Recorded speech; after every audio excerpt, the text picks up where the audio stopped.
रहीम। अस्सलाम वालेकुम नाज़रीन, मैं हूं नायाब अब्बासी और आप देख रहे हैं वी वॉच न्यूज़। आज हमारे साथ प्रोग्राम में एक ऐसी पर्सनैलिटी मौजूद हैं जो पॉलिटिक्स में अपनी आइडेंटिटी बनाने के साथ साथ एक ऐसी शख्सियत हैं जो बहुत सारे लोगों की ज़िंदगी बदल चुके हैं। तो मैं बात कर रही हूँ खालिद नवाज साहब की। अस्सलाम वालेकुम खालिद साहब, कैसे हैं आप? जी वालेकुम अस्सलाम, मैं बिल्कुल ठीक हूँ। आप सुनाएं, आप कैसी हैं? ठीक हैं? खैरियत से? अल्हम्दुलिल्लाह, अल्लाह का शुक्र। Sir thank you so much, आप आए, आपने टाइम निकाला।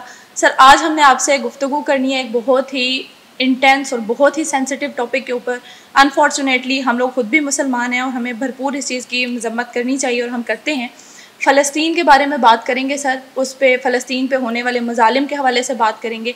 सबसे पहले तो आप अपना पॉइंट ऑफ व्यू बताएं कि इसके बारे में आपका क्या नज़रिया है? देखें ji Nayab, being a Muslim it's very much clear मेरा पॉइंट ऑफ व्यू कि जो भी हो रहा है ये बिल्कुल जुल्म और बर्बरियत है और ऐसा नहीं होना चाहिए और हमें हर तरीके से इसके लिए आवाज़ उठाने की ज़रूरत है, क्योंकि मुसलमान जो है, हम सबसे पहले इस्लाम में मुसलमान हैं। तो एक इस्लाम के रिश्ते के नाते हमारा जो है वो सरहदें और बाकी चीज़ें बाद में हैं। जो हमारा पहला रिलेशन है वो इस्लाम है, हमारा पहला राब्ता इस्लाम है, हमारा मतलब जो भी आपस में एक ताल्लुक़ है, रिश्तेदारी है, जो कुछ भी है, तो हमें बीइंग मुसलमान हर दूसरा मुसलमान जो है वो उसको बहन भाई के तौर पे बताया गया है, यही समझाया गया है।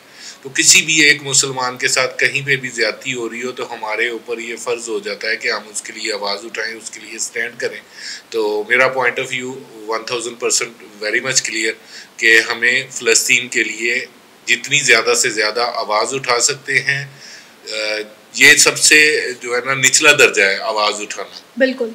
पहला दर्जा तो यह है कि उसकी ओपनली तलवार के साथ, जोरे बाजू के साथ मदद की जाए। बिल्कुल। अगर वो नहीं हो सकता तो फिर अपने माल के साथ उसकी मदद की जाए, और अगर वो भी नहीं हो सकता तो फिर एटलीस्ट आखिरी दर्जा है कि आवाज़ उठाई जाए, और उससे भी बिल्कुल निचला दर्जा फिर आ जाता है कि आप एटलीस्ट अपने दिल में उसको बुरा ज़रूर समझें। तो मैं कहता हूँ कि हमें एज ए मुस्लिम बिल्कुल क्लैरिटी के साथ खड़े होना चाहिए। ऐसा ही है।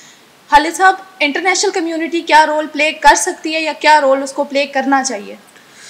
देखें जी, इंटरनेशनल कम्युनिटी हमेशा रोल मतलब प्ले करती भी है। इट्स वेरी अनफॉर्चुनेट कि जो हमारे इस वक्त ये बड़े कंट्रीज़ हैं, यूरोपियंस हैं या अमेरिकन हैं, या जो मतलब इफ़ेक्टिव हैं इन सारे मामलात में, उनकी बहुत सारे मामलात में बहुत दोगली पॉलिसीज़ हैं।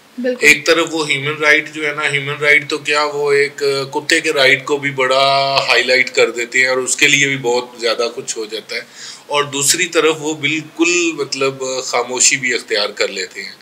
तो हमें बहरहाल इंटरनेशनल कम्युनिटी को हिलाना चाहिए, उनके हर जगह पे इस क्वेश्चन को उठाना चाहिए, हर फोरम पे उठाना चाहिए, हर प्लेटफॉर्म पे उठाना चाहिए, और जितना कुछ कर सकते हैं वो करना चाहिए, ताकि रोज़े क़यामत हम एटलीस्ट अपने आप को जस्टिफाई कर सकें कि हमसे जो बन पाया हमने किया।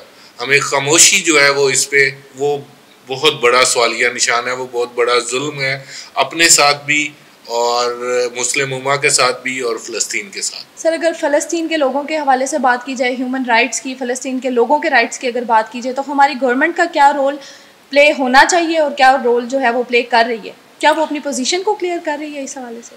नायाब, फिर वही बात आ जाएगी कि बदकिस्मती है हमारी कि हमारी गवर्नमेंट जो है, नॉर्मली मुल्कों की जो अपनी पॉलिसी होती है हर एक की, सबसे पहले अपना मुल्क होता है, सबसे पहले अपनी आवाम होती है, सबसे पहले अपने बॉर्डर्स को सिक्योर करना होता है, उसके बाद ही दूसरों के लिए आवाज़ उठाना होता है। लेकिन इस हद तक खामोशी और मुजरमाना खामोशी जो है वो भी अच्छी नहीं होती। हमें हर मामले में, हर प्लेटफॉर्म पे, हर फोरम पे आवाज़ उठाने की ज़रूरत है, क्योंकि पाकिस्तान जो है वो इस्लाम के नाम पे बना है। ये दुनिया का वाहिद मुल्क है जो एक मज़हब की बुनियाद पे बना है, और ये ख़ित्ता हमने अलहदा लिया ही इसलिए था कि हमें अपने इस्लाम के असूलों पे कारबंद रहने के लिए आज़ादी हासिल हो। तो इस्लाम तो यही कहता है कि किसी भी मुसलमान को दुनिया के किसी भी कोने में कुछ भी तकलीफ़ पहुँचे तो दूसरा मुसलमान जो है, मुसलमान होने के नाते, उसका भाई होने के नाते उसके लिए आवाज़ उठाए, उसके लिए तलवार बुलंद करे, उसके लिए मतलब हर तरह का अमल करे। तो ये आप देखते हैं सर हमारे तो मुल्क का नाम ही इस्लामी जमहूरिया पाकिस्तान है, इस्लाम के ऊपर हम बेस कर रहे हैं, हमारे ही मज़हब के लोग हैं जिन पे इस तरह का जुल्म हो रहा है, इस तरह की बर्बरियत दिखाई जा रही है और हमारी गवर्नमेंट की इस कदर खामोशी है। अगर सियासत के हवाले से देखा जाए तो धरने दिए जाते हैं, एहतजाज रिकॉर्ड करवाए जाते हैं, बट उसके अपोजिट जाके इस इतने बड़े मैटर को इस तरह से दबाया जा रहा है, इतनी खामोशी ये होनी चाहिए गवर्नमेंट की जानिब से। देखिए जी, बैतुल मुक़द्दस जो कि हमारा किबला अव्वल है और एक मुसलमान होने के नाते हमारे लिए वो हर तरह से मुकद्दम है। दुनिया की जितनी भी जगहें हैं उनमें खाना काबा के बाद अगर कोई मतलब मुक़द्दस जगह आती है हमारे हरमैन शरीफैन के बाद, तो वो बैतुल मुक़द्दस है। और बैतुल मुक़द्दस की तबाही और बर्बादी के हवाले से इतनी खामोशी हम किसी भी तरह से कल क़यामत के दिन अपने आप को जस्टिफाई नहीं कर पाएंगे। और मैं आपको नायाब कहूँगा कि अगर हम हिस्ट्री के पन्ने खोलें तो हमें पता चलेगा कि यही सारा कुछ, ये तारीख़ जो है वो अपने आप को दोहरा रही है।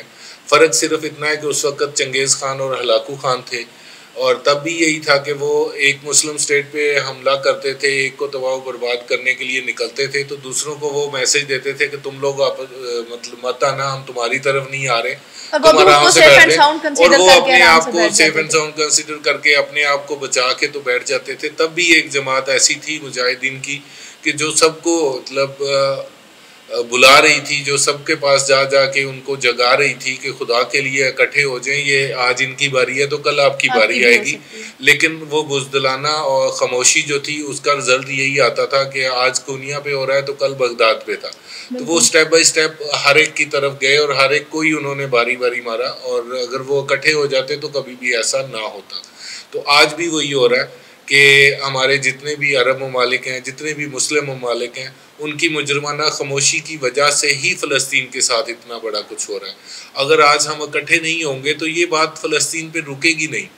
ये फ़लस्तीन के बाद शायद जॉर्डन पे आए, जॉर्डन के बाद शायद दूसरे किसी भी इस्लामी मुल्क पे आए, और ये फैलती जाएगी अंटिल के हम खड़े नहीं होंगे। तो हमें इतना नुकसान करके तो कल को अकेले अपने आप को बचाने के लिए खड़े होना है, तो आज अगर हम दूसरों के साथ उनके साथ खड़े हों तो ये हमारे लिए ज़्यादा बेहतर है। सर जैसे आप अभी फ़लस्तीन को बचाने की बात करें तो किस किस्म की डिप्लोमेटिक एफर्ट्स की ज़रूरत है इस मैटर को सॉर्ट आउट करने के लिए, इसको सॉल्व करने के लिए? देखें जी, डिप्लोमेटिक एफर्ट्स बड़ी सिंपल सी बात है कि हमें एक बात के लिए स्टैंड लेना चाहिए कि जो भी ममालिक जो भी उस जंग में डायरेक्टली या इनडायरेक्टली इन्वॉल्व हैं, हमें उनके साथ अपना मतलब डिप्लोमेटिक फौरी तौर पे एक्शन लेते हुए उनके सफ़ीरों के साथ, उनके मतलब जो भी करता धरता है उनके साथ हमें ओपनली अपना स्टैंड जो है वो क्लियर करना चाहिए कि वहाँ पे रोकने के लिए हमें यार सिर्फ फॉर्मेलिटीज़ नहीं पूरी करनी चाहिए, हमें बड़ा क्लियर स्टैंड लेना चाहिए और हमें उनके साथ मतलब जिस हद तक भी जाना पड़े हमें जाना चाहिए, क्योंकि ये एक इस्लाम की बका की जंग है, ये हर तमाम मुसलमानों की बका की जंग है। तो इसके लिए हमें कहीं पे भी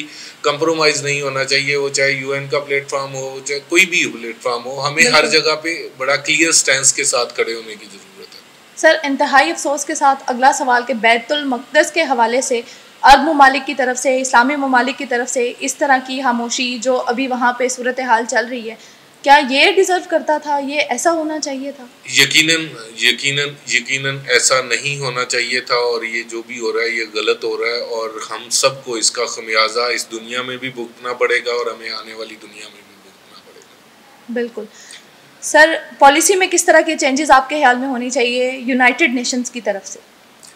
देखिए, यूनाइटेड नेशन का जो पर्पस है मतलब ह्यूमन राइट्स के लिए ही है ना, मेजरली उनका जो रोल प्ले करना है, जो रोल है, जो पर्पस है वो ह्यूमन राइट्स है। और हम देख रहे हैं कि क्लैरिटी के साथ ह्यूमन राइट्स की वायलेशन हो रही है और बहुत बुरे तरीके से हो रही है।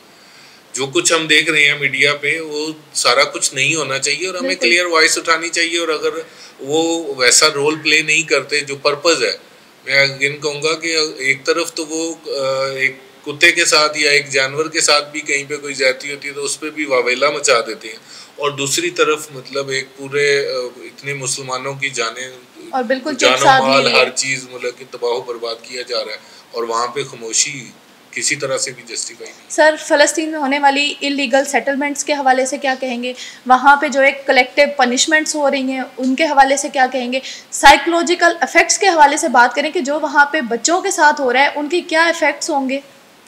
नायाब जो कुछ हम देख रहे हैं उसमें साइकोलॉजिकल इफेक्ट तो बहुत बाद में आते हैं। वहाँ पे तो उनकी ज़िंदगी ही ख़त्म की जा रही है और स्ट्रेट फॉरवर्डली मतलब बम्बों से उड़ाया जा रहा है। बच्चों के क्या इफेक्ट होगा जिसके मतलब जिनके सामने उनकी फैमिलीज, उनके ख़ानदान, उनके घरों को, हर चीज़ को बमों के साथ उड़ाया जा रहा है। वहाँ पे तो ये चीज़ें तो बहुत बाद की बात है। स्ट्रेट फॉरवर्डली उनकी ज़िंदगी को मतलब आप देख रहे हैं कि जबरदस्ती निकाला जा रहा है उनको सारा उनके कुछ मुल्क किया से। जा रहा है। मतलब आप किसी के भी घर को तबाह बर्बाद कर दें और उनको भी मार दें तो क्या होगा? वही जो होना चाहिए, मतलब जैसा इम्पैक्ट होना चाहिए वैसे ही है। तो हमें यहाँ पे बहरहाल तमाम मुसलमानों को यहाँ पे एक आवाज़ होके उठना चाहिए, इसके लिए आवाज़ उठानी चाहिए, अपना क्लियरिटी के साथ स्टैंड लेना चाहिए और क्लियर स्टैंड लेना चाहिए कि हम मुसलमान हैं और हमें एक दूसरे का साथ देना है। और जहाँ पे ह्यूमन राइट्स की जितने इस तरह बुरी तरह वायलेशंस हो रही हैं वहाँ पे हम सबको मुतहिद होना चाहिए। जितना डिले करेंगे उतना ही हमारे पास रास्ता नहीं बचेगा। बिल्कुल, बहुत शुक्रिया खालिद साहब, बहुत अच्छी डिस्कशन की आपने इस दुआ के साथ कि अल्लाह ताला फ़लस्तीन के मुसलमानों पर, फ़लस्तीन पर अपना रहम व करम फरमाए और बहैसियत मुसलमान हम सबको हिम्मत दे, तौफ़ीक दे कि हम कुछ भी नहीं कर सकते तो इस ज़ुल्म के खिलाफ़ आवाज़ ज़रूर उठाएँ। नायाब अब्बासी को इजाज़त दीजिए, अल्लाह हाफ़िज़।